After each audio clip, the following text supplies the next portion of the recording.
Step into the past as we uncover rare Civil War images that have been hidden in archives for over a century. These photographs, once faded, damaged, or forgotten, now reveal the faces, emotions, and moments of real people who lived through one of America's most defining chapters. This is your window into a world long gone, and a chance to see history as you've never seen it before. Before we begin, don't forget to like and subscribe to support more restored history brought back to life. Private Lee Smith Sadler, Company G, 8th Tennessee Infantry.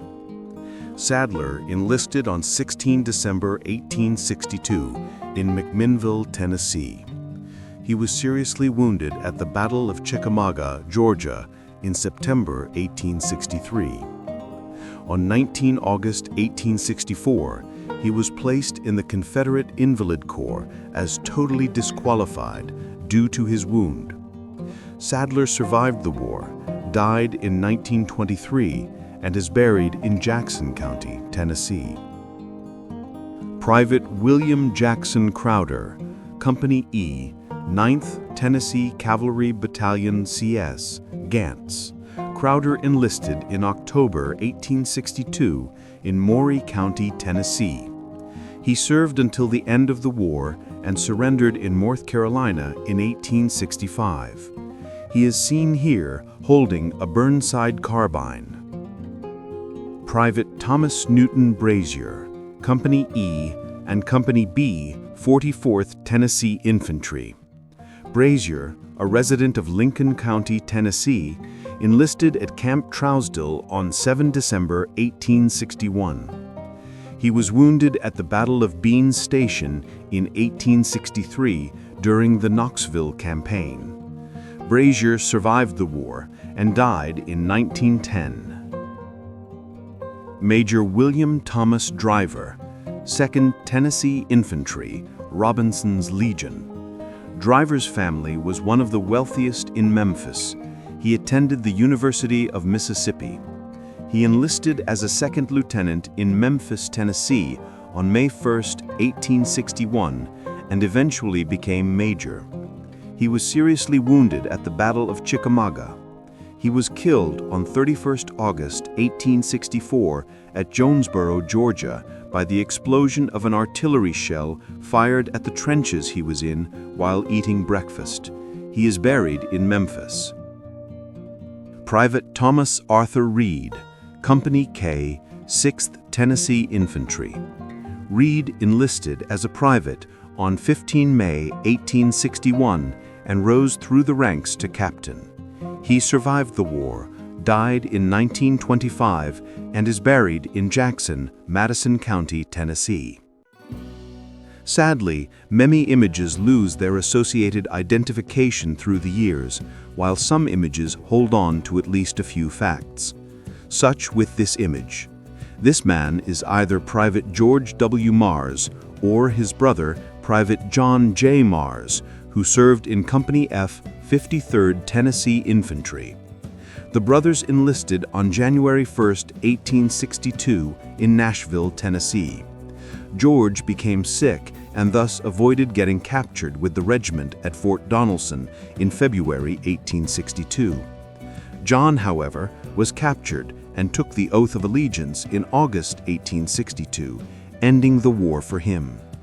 Upon recovering from his illness, George, along with men from various Tennessee units not captured at Fort Donelson, were assigned to a combined command that ended up at Port Hudson, Louisiana.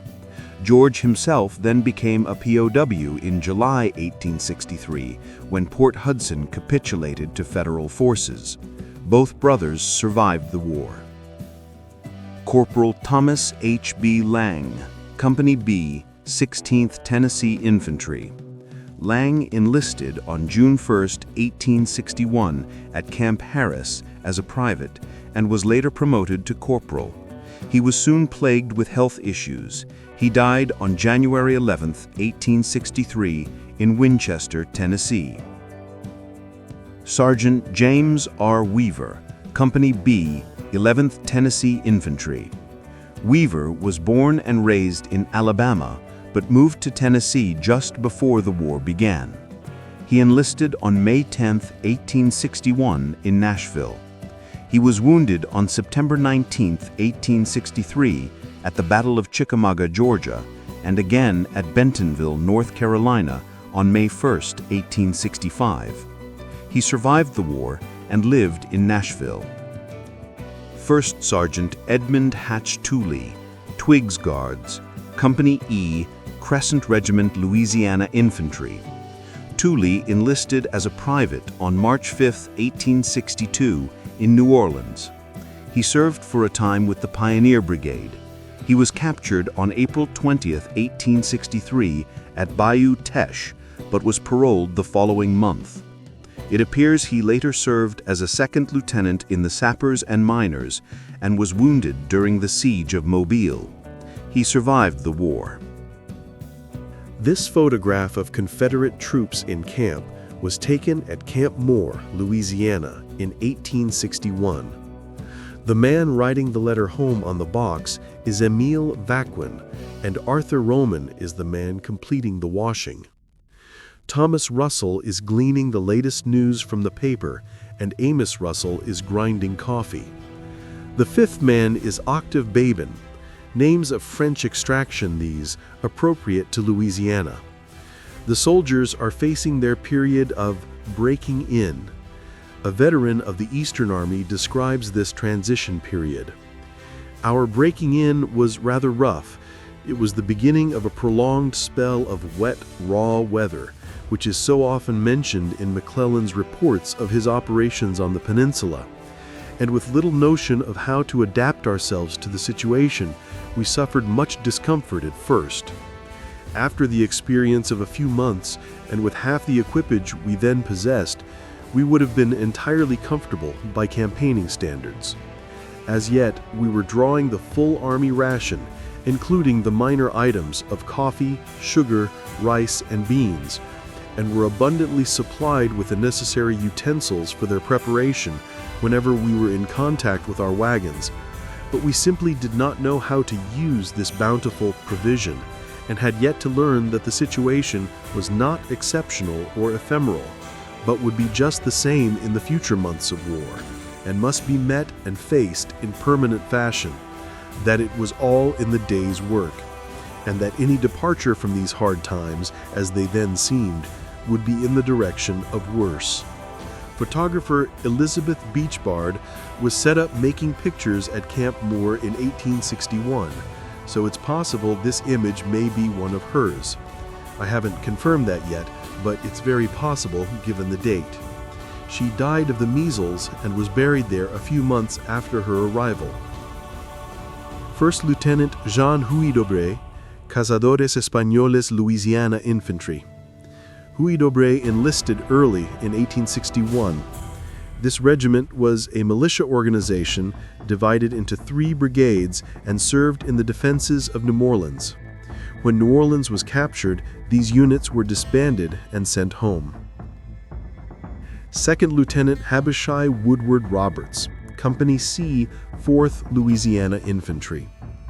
Roberts enlisted as a private on 25 May 1861 at Camp Moore, eventually becoming second lieutenant. He became a POW when Port Hudson capitulated to federal forces in July 1863, and he was held as a POW until the war ended. An unknown Louisiana infantryman.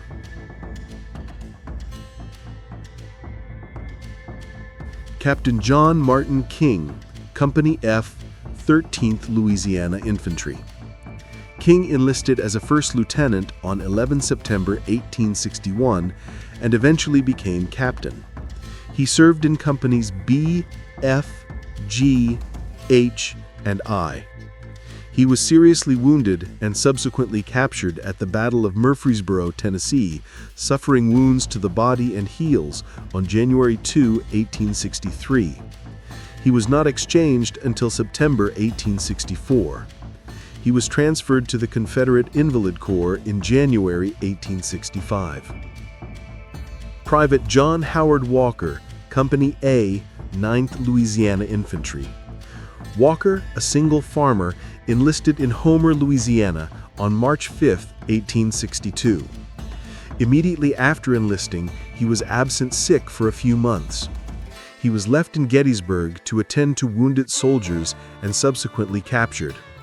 Walker survived the war. Corporal William Hunter Cross, Company K, 17th Louisiana Infantry. Cross enlisted at Camp Moore on October 12, 1861. He was listed as missing in action at the Battle of Shiloh, with no further record of his fate. Private James Madison Beard, Phoenix Rifles, 1st Company D, 17th Louisiana Infantry. Beard enlisted on September 29, 1861 at Camp Moore. His records indicate that he died in Corinth, Mississippi in March 1862. Thank you for taking this journey into the past. If you enjoyed these restored Civil War images, make sure to like, subscribe, and share to help keep history alive for future generations.